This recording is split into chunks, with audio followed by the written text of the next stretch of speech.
you take this woman as your lawful wedded wife? Ooh, yeah!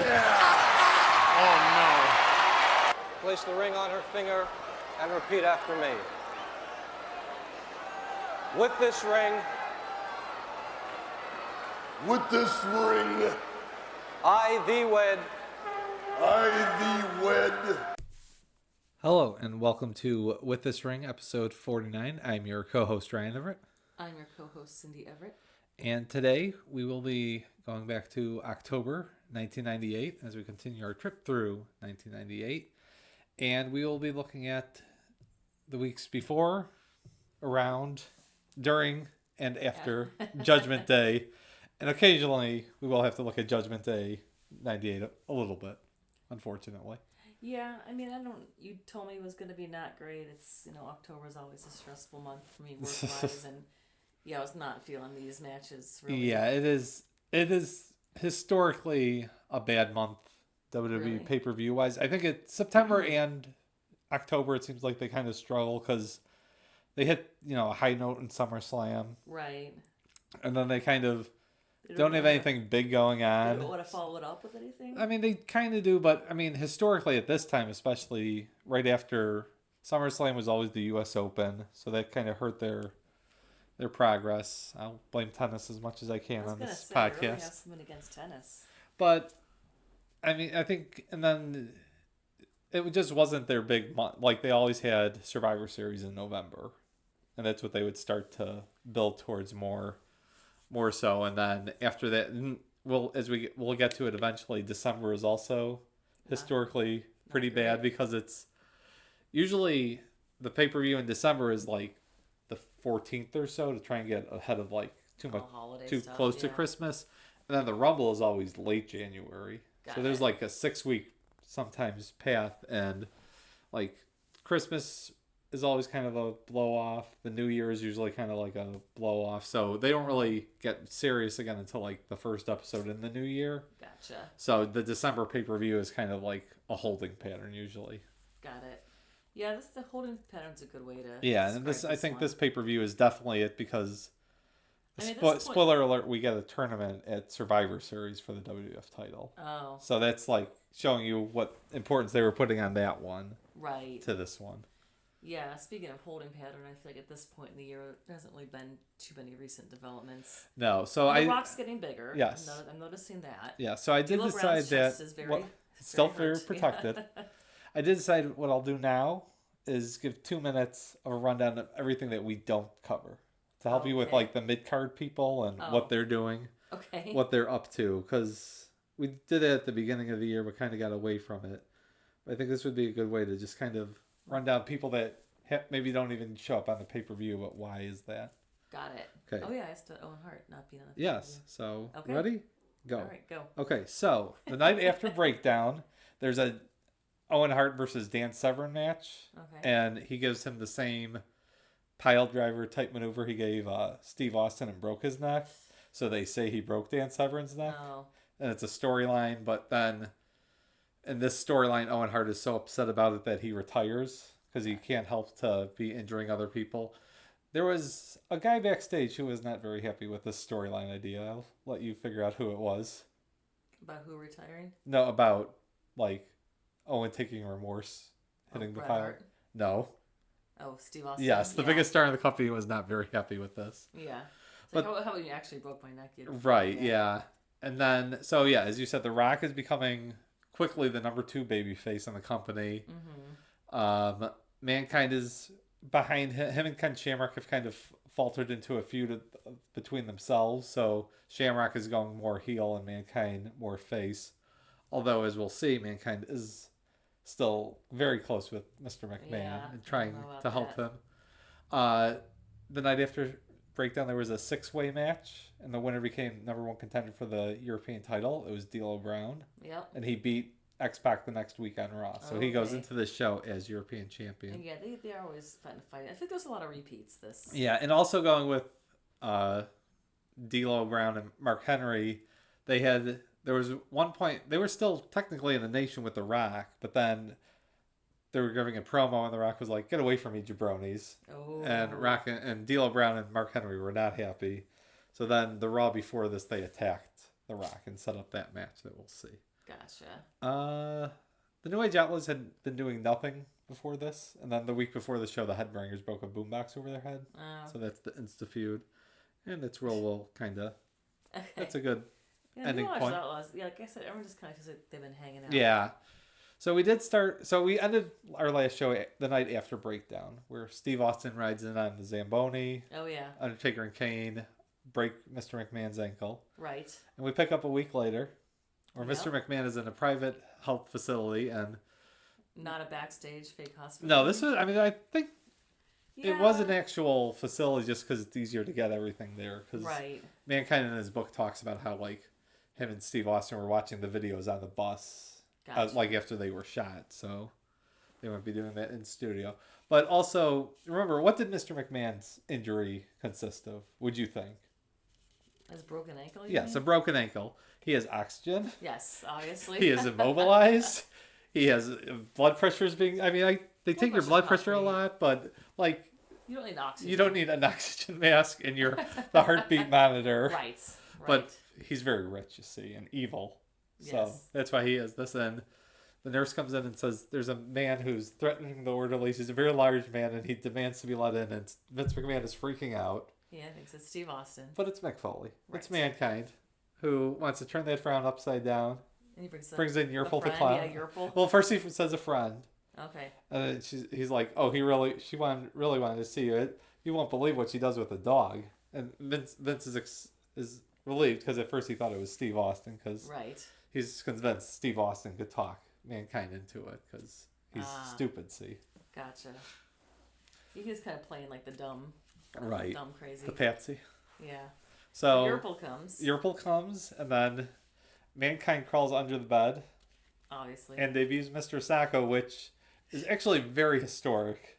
Oh really? Because this is the thing that like got him from main event star to like super over. You think so? I think this is what made him like a crossover star, just because it's easy to do. Like, Yeah. and it's a stupid thing, like a badly drawn sock puppet. But Mr. Sacco had T-shirts. Really? I owned a T-shirt Oh. with Mr. Sacco. Like, it was a very big thing that helped like make him even bigger star, and it was just the stupid. Can't say sock no about puppet Mr. skit. Sacco before we Well, started dating. yeah, I mean, Not it didn't cross reach my- maybe everyone, but it was the next week there were like a bunch of signs in the crowd for Sacco and stuff. So Yeah. That's true. and he plays it up as the weeks go on. And then later in the night, the nurse is again taking his blood pressure because he has to be done every 1 hour for Vince McMahon. Yeah, and the cuff automatically does that anyways. Right. Well, Maybe back not in in the 90s. 1998. Yeah, maybe not. Maybe not in 1998, but anyways. So then the nurse asks doctor if everything looks fine, and the doctor says, "Oh yeah, I'll take it from here, nurse." Oh, And no. it's that Texas draw is. Yeah, draw. You know who it is, and it's Steve Austin, and he just destroys it, that. including a bad pan shot where Yep. in a interview Steve Austin was talking about like how he was going through all the things he should do to Vince, and Vince suggested the bedpan, and Austin picked it up and he's like, "It's solid steel, like I can't really hit you with this. How am I gonna do it?" And he's like started like knocking on the points to find it, and Vince like told him, "Just hit me with it, damn it." Oh, really? So Austin, that is not him like pulling it. He is just Wow. squaring up his boss with The bedpan. a bedpan. So he's living the American dream. I was gonna say that's many workplaces you can get away with that. Oh, your boss is telling you to smack you. Yeah, with hit a me as hard as bedpan. you can with the bedpan, and then it ends with the forced enema, Oh, which yeah. probably nowadays would not be Uh-uh. allowed. But here it's just a funny skit. Yeah. Also, the end of this whole thing ended with not a great Yeah, look either. yeah. So 1998. And then the next week, so we go to the next week, and it's a live Raw where they're having an IC title tournament the whole night. That's the big hook. Okay. And Vince Vince McMahon drives his personal Corvette from Greenwich, Connecticut. He drove all the way up. So where was it? Long Island. Oh. I think Nassau Coliseum. Oh, gotcha. Okay. Oh, okay, that's why. because he's upset because of his ankle and. How do you drive? He's in a motorized wheelchair and he's driving. Yeah, well, it's his left foot ankle. Yeah, so. He could drive. He can also walk on crutches. Also true. But Yes. why would he? I don't think his ankle's really broken. I think. So just a that's throwing shade at Vince McMahon here. okay. So and Steve Austin is barred from the building. Right. So Steve Austin shows up in a cement truck. Yes. And the one time we hear about Vince McMahon's prized Corvette collection is this night. Right, when it goes to get And destroyed. Steve Austin pours it in cement. I can't believe they were willing to destroy a car. It's probably worth like. I mean, yeah, it's probably like a lot. $75,000, $100,000. You know, I mean, even if they bought it that day and got like the lowest quality model, it's still going to be at least $60,000-$70,000, I would think. Yeah. You know, maybe just write it off, right? Because it's for entertainment purposes. Business purposes. Well, I mean, you still pay for it. Yes. Just claim as a deduction on your taxes, but still. Better than nothing. Well, still, someone could use that car. Well, it's a Corvette also. Yeah. It's not like it's not driving poor babies to school or anything. Okay. All right. But yeah, so like very much playing up the Vince. Yes. Vince. And then Renegade, later at the end of this night, Vince McMahon promises Steve Austin that if he doesn't count a pinfall in the match, he will fire him. And this whole night, Vince McMahon has a strange masked baton twirling security guard with him. Oh yeah. And at the end of the night, he runs in, hits Steve Austin with his nightstick, and reveals himself to be the Big Boss Man, who is back after 5 years. Yeah, he'd been gone for 5 years, including a long stint in WCW. But okay, he just wanted to come back professionally, or just I think his contract was up, and they were probably offering him a nice little deal to come in. Good. So and then now we are at the Rosemont Horizon or Allstate. This is the Rosemont Horizon, the last big event there. When did they become the Allstate? It was over the summer of '99. Okay. Because I think actually there's a Raw there in August of '99. I think that might have been the first technical event. Okay, called the Allstate. At the Allstate Arena. Gotcha. And then with changing to Allstate Arena, they got like a bunch of money to refurbish it a little bit. Dumpy. It is. Well, that was 22 years ago now. 23 years. Well, I mean, when we went there, right? Or they were in February for Disney on Ice, and right. And that was kind of dumpy. Yeah. I got you. But like there's only so much they could do to it without making a total other stadium. Gotcha. Yeah, it kind of is what it is at this point. Yeah, I mean, the wooden ceiling that everyone loves because it makes the sound come right back down on them. Oh, really? That's why it's Steve Austin's favorite arena. Oh, look at that. I mean, also the match where he had the city where he had his greatest match, and he credits a lot of that to the crowd. Gotcha. Yeah, so why didn't you go to this? So, yeah, this was another one of those damned events that was on a school night. Okay. And that was a no-go? That was a no-go, yeah. That was, I mean, I don't think me and Matt even really questioned this one. We were just we could kind of, because there was the controversy with Raw in June. What do you mean? That was like, not a fight, but like a argument. Like, why can't we go? It's the end of the school year. And the school's pointless. Yeah, no, and Harry and Chick were both very stern on, no, it's a school night. You're not staying out till the show ends at 10. You won't get home till 11. Right. Like, I had gone to house shows, but they were so big in Chicago they weren't doing house shows now. They were just doing either Raw or pay-per-views. So it's kind of like it was a non-starter. Yeah, it wasn't happening. I knew. I know. Well, I guess in hindsight, you didn't really miss anything. Yeah, I didn't miss much of a show. So I'm sure you sort of enjoyed it. Oh yeah, I definitely watched it on Scramble Vision. Your parents didn't even buy it for you? No. They won't let you go in person? At that time, '98, we didn't even have the box. Oh, okay. Which then it was a thing. Like, you had to drive down to the whatever it was, Comcast office. It wasn't Comcast, but whatever the cable was called. And you get the box, like the little thing that would attach to the back of your regular cable box. And they would screw in, and you'd call in, order the pay-per-view, and the box would unscramble for 3 hours or for 6 hours because you get the replay also, and then it would turn off, and then like within the next 4 business days or something, you had to return the box. I have no experience Yeah. with that. Until like, I think it was 99, we got like, they just upgraded everyone to a different cable box where you just had you Right. could order it right on there. I didn't realize it was a whole separate device. Oh yeah, it was that's why they it sounds weird, like in the old pay-per-views they were like, call ahead folks, get down to the cable company while you can before you don't want to be calling this the day of, they're going to be swamped with people. Oh, sure. But you actually did have to plan ahead. plan ahead.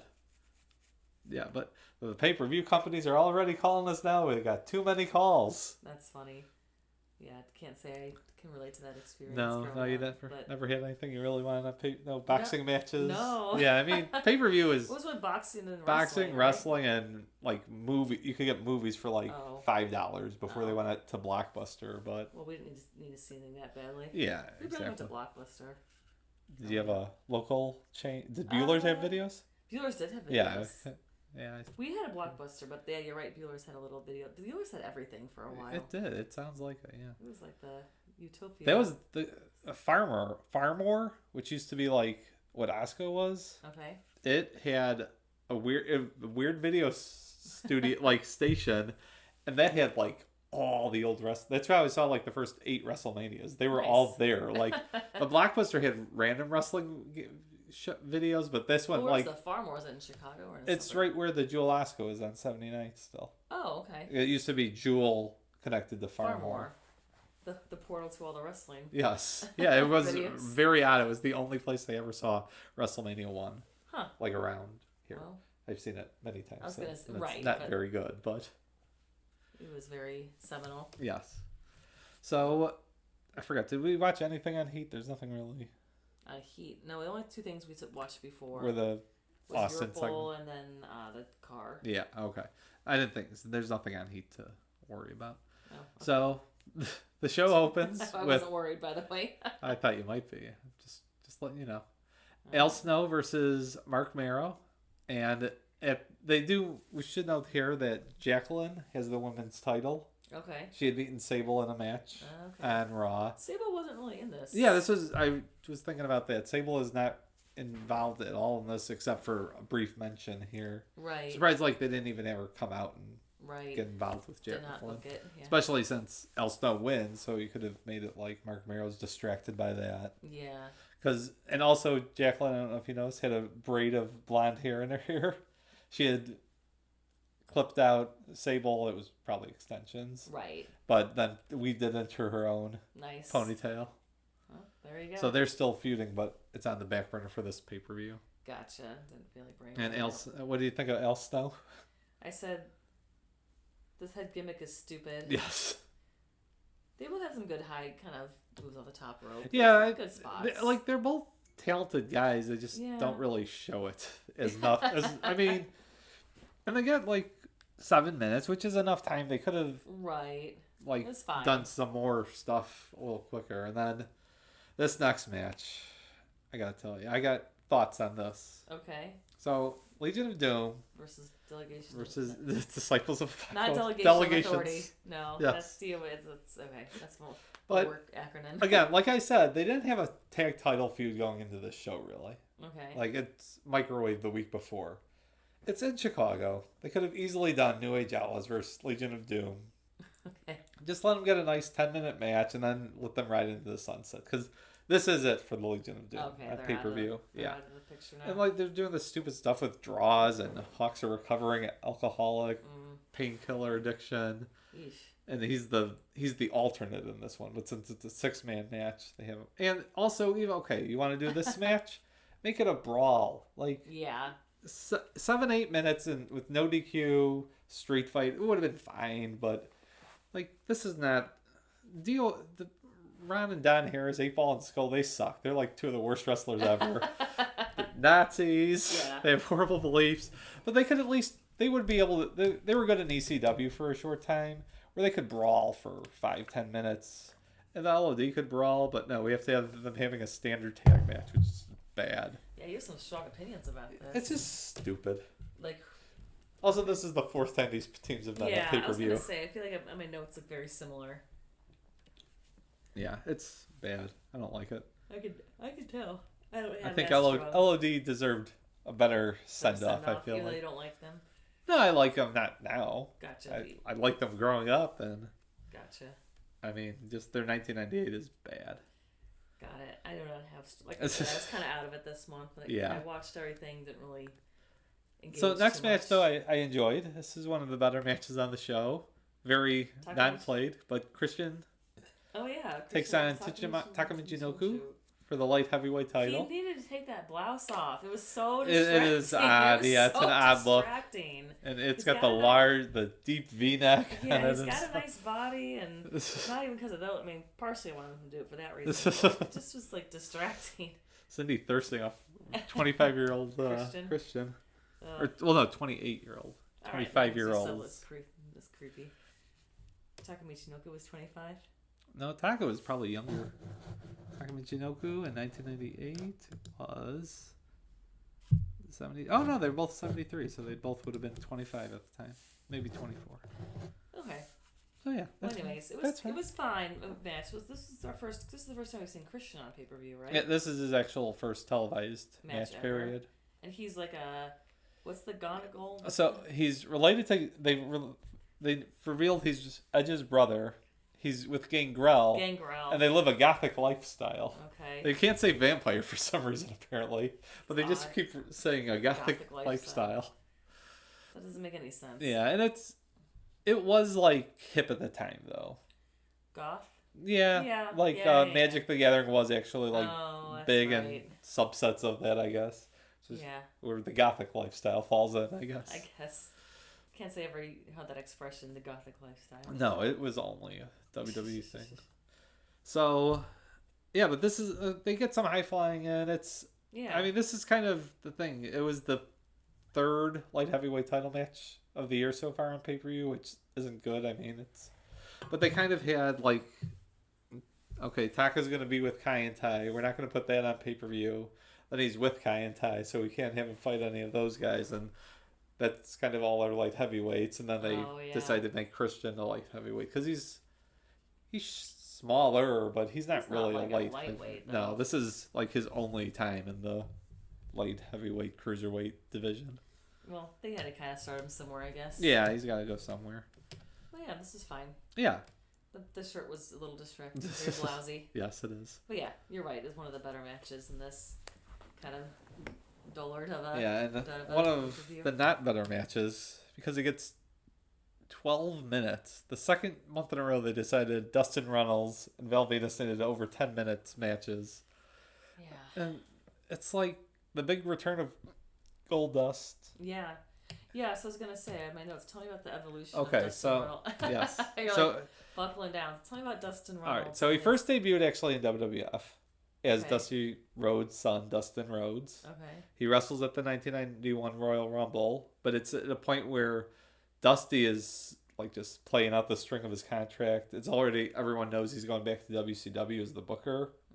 So it's obvious that Dustin Rhodes is also going to go to WCW because if you're 21 and your dad's going to be the booker of a major promotion, should probably be there. Yeah.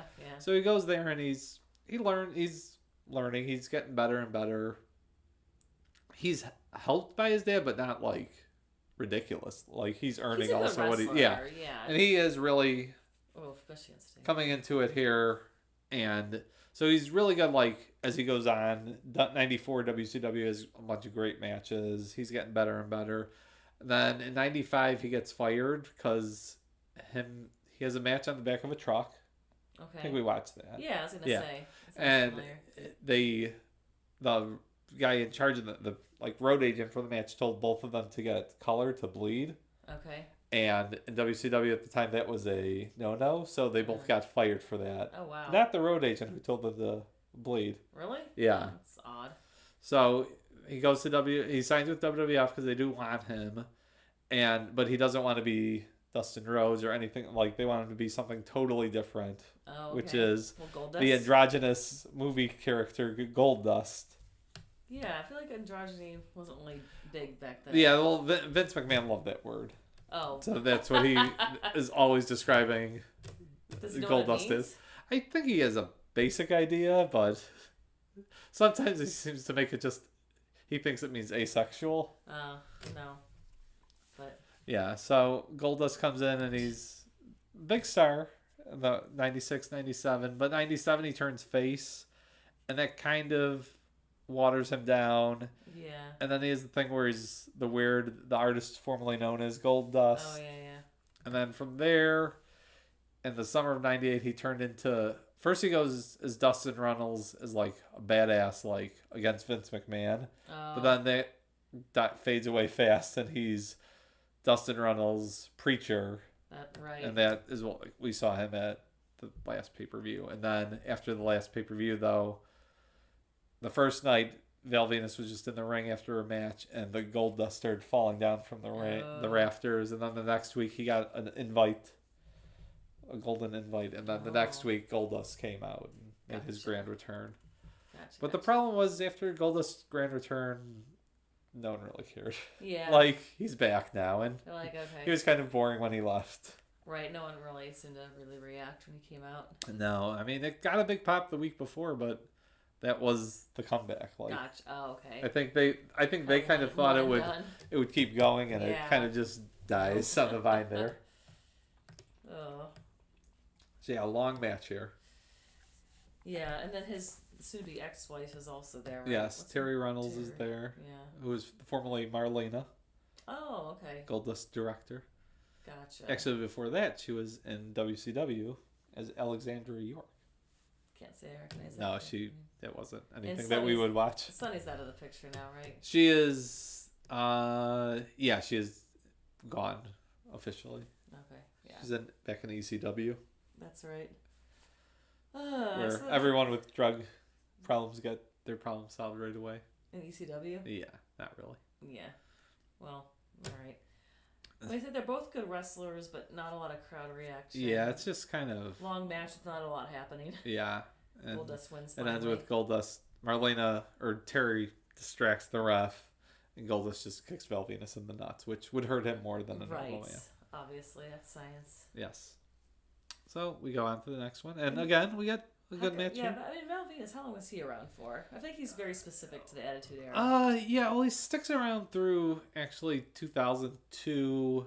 Then he actually comes back from like 06 to 09. Really? But he's never like a big character. He's just like a guy who's there, like kind of to take losses most of the time, but to be like a name guy who loses rather than just no one. Because you could always say Val Venus, former Intercontinental Champion. True. So, yeah, that's about it for this match. Okay. Yeah. Again, there's way too many long matches on this show that didn't need to be long. Yep. We could get to that later. But next we have a match that goes long. It's actually second longest, but it is worthy to be the second longest match. Yeah, because it's D'Lo Brown and X-Pac. Yep. With his chest protector still. Yep, and D'Lo Brown is defending the European Championship. As of this week, he was representing Lisbon, Spain, I believe. Yes. Well, yeah, because I asked you, like, or Lisbon, Portugal. Right. Sorry. Why is it called the European title if yes. it's D'Lo Brown versus X-Pac in Chicago? So, in March of 97, they decided to come up with a European Championship, and it was kind of on par with the Intercontinental title. And, of course, the first winner of it was the British Bulldog, the only European guy in the company. Say, yeah. He won it in Munich, Germany, though, against Owen Hart in one of the best Raw matches ever. Oh, okay. So they just have a straight-up 30-minute technical match. Have we watched that? No, actually. Oh. But anyways, so then the British Bulldog is just kind of holding it. He's defending it once in a while in America, but the big plan was always that they wanted to do 2 yearly pay-per-views in England. Oh, they want to expand. Yeah, which they did from 98 through 2003. Okay. And then eventually they just did the Raws and SmackDowns there. But so they're doing that, and so the European title at the first was planned to be like the main headline of those shows. And the first one in 97, it was Shawn Michaels versus the British Bulldog, where Shawn Michaels wins, like screwy. And the plan was their next show was going to be in Manchester in 98, and that's literally the Bulldog's hometown. So they were going to But then the screw job happened, and British Bulldog went away. So it just kind of... And now there's no Europeans in the company. Oh, so it just kind of became like the third singles title. They never wanted to change the name. No. I mean, it's fine. Yeah. Now D'Lo Brown has it. Yes. How But is D'Lo it- Brown is using it as gimmick as always coming from representing a different city in Europe. Mm-hmm. No Triple H in this one either. No, he was out injured. Okay. He had a knee injury. No Owen Hart. No Triple H. Yeah. Oh, Jeff Jarrett? No, that's okay. Yeah. Well, he becomes important soon because he gets a new manager. Oh, okay. Yeah. Alright. But yeah. X-Pac wins. Yep. Clean with the X Factor. Yeah, they're fun to watch. I mean, D'Lo around the chest protector is fully a gimmick now. Yes. Yeah. It's a I part don't of know his- how much legitimate help it's giving him. I'm gonna guess none. Yeah, no, this is a good one. Yep. And And then we had the Headbangers versus the New Age Outlaws, and this match just sucked. I was Yeah. not a fan of this. I was upset watching it. why? It's just I Yeah, never liked the I agreed it was Headbangers. boring, yeah, I don't Like think they're that's- never worth time. And then, like I said, there were other people. I feel like they could have had wrestle this match, and the feud's just very lazy. Like for a few weeks, they were kind of teasing an Outlaws breakup, Ooh, yeah. and then it just they don't do anything with it, and the Headbangers break a boombox over the Outlaws' head, and That's all they wrote. that's a match for the pay-per-view, and it's a bad 15-minute match, and Yeah. the Outlaws don't even win. They hit, I mean, their music plays because they break a boombox over the Headbanger's head, but technically they lose by Yeah. DQ, which is Yeah. even stupider. Right. Yeah, you're right. We haven't seen any like breakups in any tag matches, have we? Tag No, teams, have I we? mean Kane and Mankind, but Eh, they were that all doesn't they were really they were a count. super team. That doesn't really count. Yeah. Yeah, so Sorry, this is not probably very compelling listening. yeah, well, it's not a compelling show. True. So not it's gonna be. the We fault. have a pass to have, Yes. have a compelling podcast 'cause it's not a compelling show. So next is Ken Shamrock versus Mankind. Well, this is bad too. Yeah, well, this was actually, I was watching. It was better than I remembered it being, Okay. but I just remembered the end being really was stupid. stupid, It's so stupid because, Why did they say like he put the animal claw on himself? yeah, well, the big cares? thing was going into the match. They were both saying like they had the best submission move. Okay. So Ken Shamrock has him in the ankle lock, and Mankind's doing everything. He busts actually his eyebrow open first by just punching himself, and then tries pulling out his hair, and then gives himself the mandible claw, which they say knocks him out. But then it's stupid because no match ever does the ring announcer announce how the match was Right. won. Right. But yeah. this is the time they say it was won by the mandible claw, and that and gets, it's just insane. stupid. yeah, Yeah. and that gets Ken Shamrock gets all upset. bad. And then Mankind does put him out with the Sacco claw. Or with the Right. mandible claw. It wasn't Sacco yet. That would come later. But yeah, it seemed odd. it's Like, just why? bad. Yeah, Yeah. I was not happy with this. I was surprised the match itself, I think, was a lot better before it gets to the stupid finish. I don't know. There's a lot of like It isn't a great... arm work. Yeah, it wasn't a great Styles. It's a Styles clash, I would say. Yeah, I think that's true. Ken Shamrock is just like little banana crackers. Well, yeah, that was his, real life gimmick, I think. That was his. That's how he That's rules. That's Ken Shamrock. His gimmick Yeah. was being Ken Shamrock. Fair enough. And then Mark Henry versus The Rock. Yeah. And this was the shock finish of the show. Well, yeah, because D'Lo Brown ran out. D'Lo Brown comes out and holds down The Rock's legs. Yeah, the but Rock's definitely. it's like a squash match Yeah. for half the match until Mark Henry gets 3 moves. Then The Rock makes his comeback, and then D'Lo Brown comes out and distracts him. But yeah, this is the point where he sets him up for the people's elbow, and the whole crowd just goes insane. Yeah. He is, I mean, Steve Austin's out wrestling on this show, so he's the most over guy in action tonight for sure. Right. Yeah, and it is getting crazy levels of how over he is. Yeah. Yeah. And then he loses, which was quite a shock. I mean, Mark Henry was very low on the totem pole. Really? So to get a win over The Rock was something. Yeah, that's true. Yeah, why'd they decide to do that? I think just to help Mark Henry and to kind of get some doubt on how sure they were of The Rock, maybe. Yeah. Oh yeah, people were all about The Rock. That's Yeah, for sure. definitely. And then in the main event, Ugh. we have Kane and The Undertaker for 17 minutes. Was that long? Yeah, Ugh. it felt longer. It's I think I fell bad. asleep during half of these. Yeah, not there's gonna lie. like knee bars and headlocks and back and forth.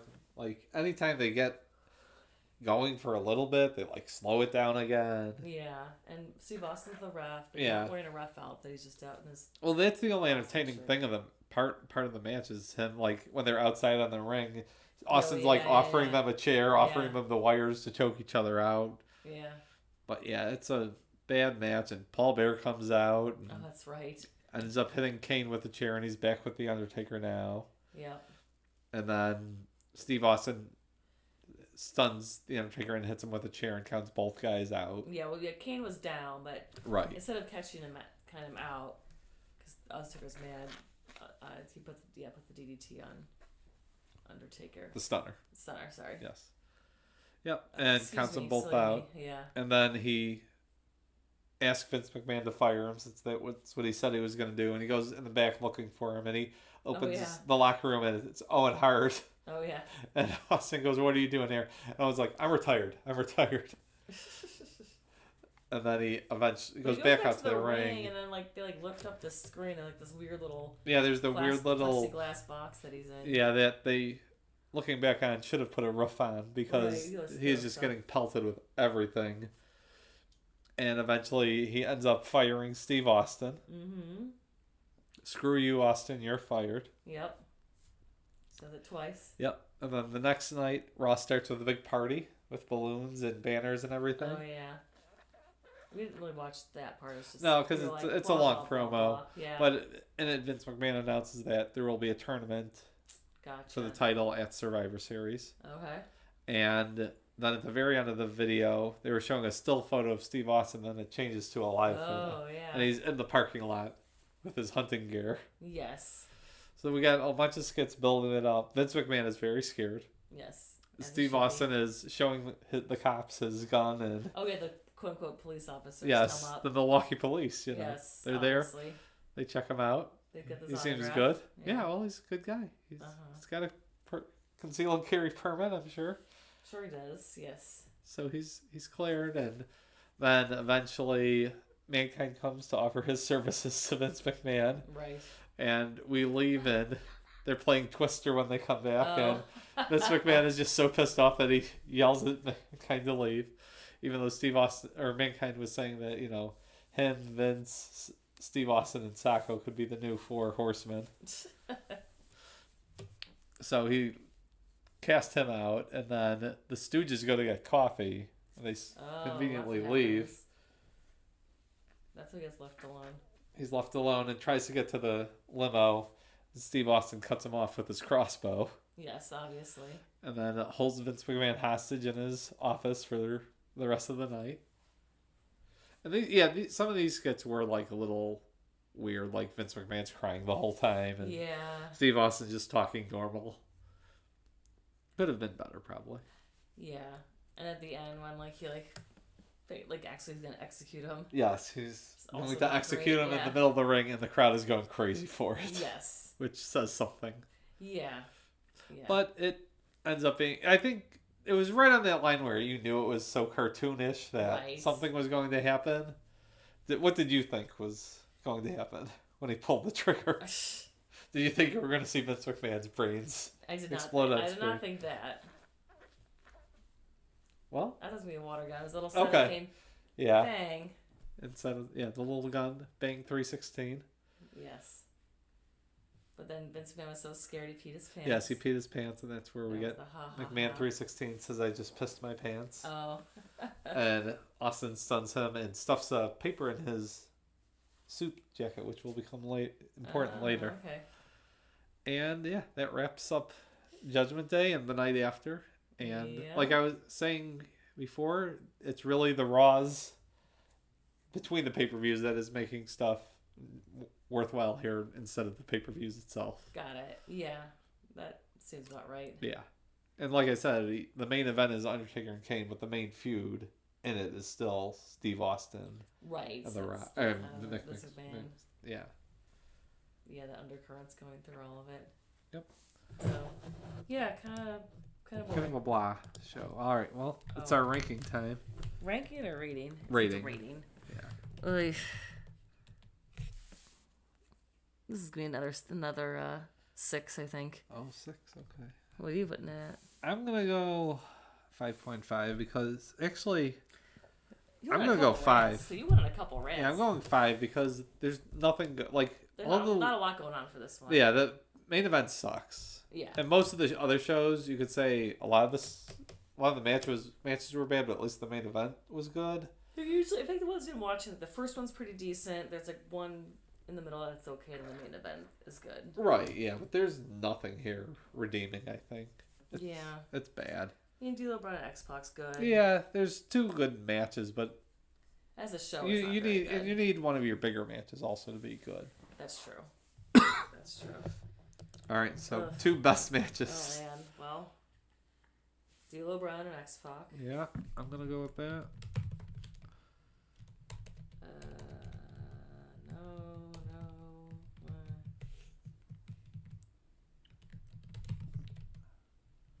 I guess I don't know, Christian.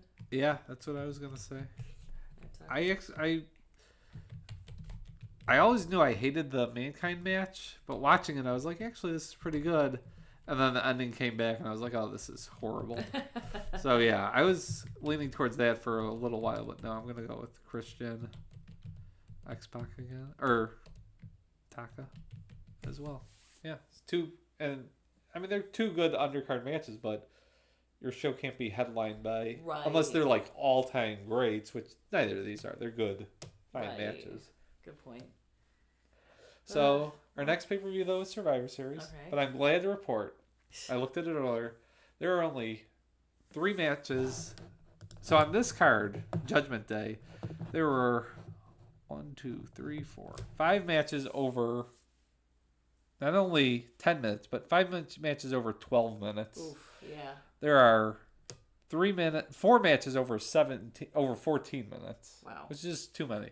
Our next show, we have 3 matches that are over 10 minutes total. Oh, wow. And the longest there's only 1 match that goes longer than 10 minutes and 12 seconds. Oh, wow. So it is, there are a lot of matches because it's a tournament. Gotcha. So we get a lot of quick 3-minute matches in and out. So it's like a bracket, like a March Madness Yes, style tournament. Okay. So it'll be nice it'll be much more digestible to watch a match in 2 here. Yeah. And it's 8 minutes rather than 30 minutes that this was.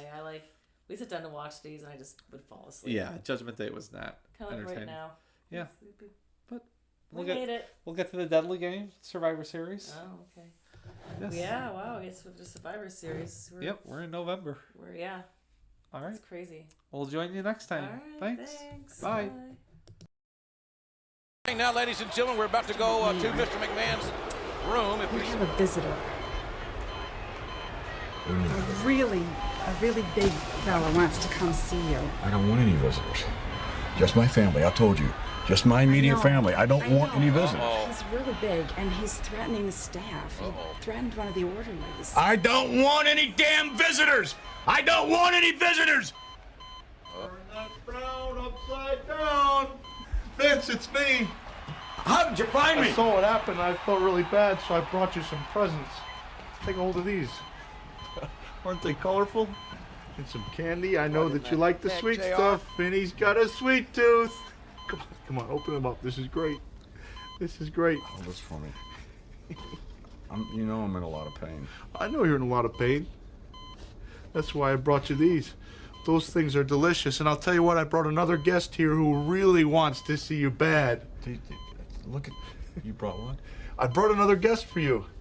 Someone who really wants to see you bad. What? You brought him. No. It's not a him, it's a she. It's a she. I brought you some female entertainment, and I think you know what I mean. She does a trick with a dog that you won't believe. Vince McMahon, say hello to your ball. Hey, Vinny, how you doing? I came to make you feel better, Vinny. I sure did. Here's a rainbow for you so that you know that there are brighter days ahead. And I'm here to spread nothing nothing but smiles, so I have this wonderful sticker for you. We'll just put it right here, keep it far Show away him the from trick that. with the dog. Show him the trick with the dog. Yeah, I gotta do a Don't dog show real me quick, any real quick. damn We'll take trick it. with a Oh dog. yeah, it'll make you feel so much better. You'll just love it, I guarantee you. You sure will. I don't See, want I this can tell the candy. difference it's making already. I don't You're want. smiling. I brought one other visitor, another special guest. What the hell are you doing? Mr. Sacco! Say hello to Mr. Sacco! Mr. Sacco knows you've been feeling mighty bad, so he's gonna give your boo-boo a big kiss! You're gonna what? Hey, no, Mick, please. Please, just Mr. leave. Sacco! Please leave, please. Damn it, leave. And take this crap with you. Take it out. Take it all out. Get out! Mr. Sacco. JR, that was awful. And maybe we're ready now for that interview. Oh, he's still in a lot of pain. Is that the head nurse? Vince, can you hear us? How does it take this thing? Yes, Couple more seconds. we're on ignore. Full stop.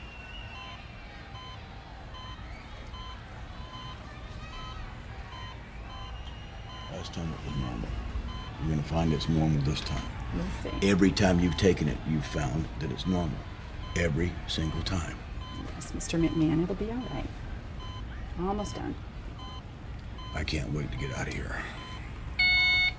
There. Is it normal? Yes, it looks real good. Looks real good. Looks just fine to me. How about you, doctor? Oh, I'll take it from here, nurse.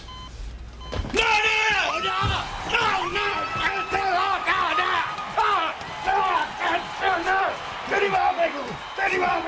Take your stupid support system off, huh? How about your foot? Take a foot. You like this? What do you think about that? Call the doctor Austin. Call the doctor. Get up, you piece of trash. Get up! Get up, you piece of trash. Call the doctor Austin. We got an emergency. Huh? Everybody get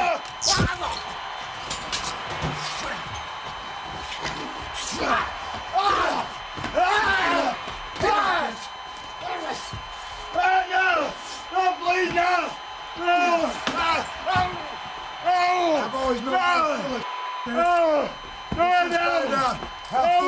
you really are. Help me, please. I know who's gonna hurt me. You piece of trash.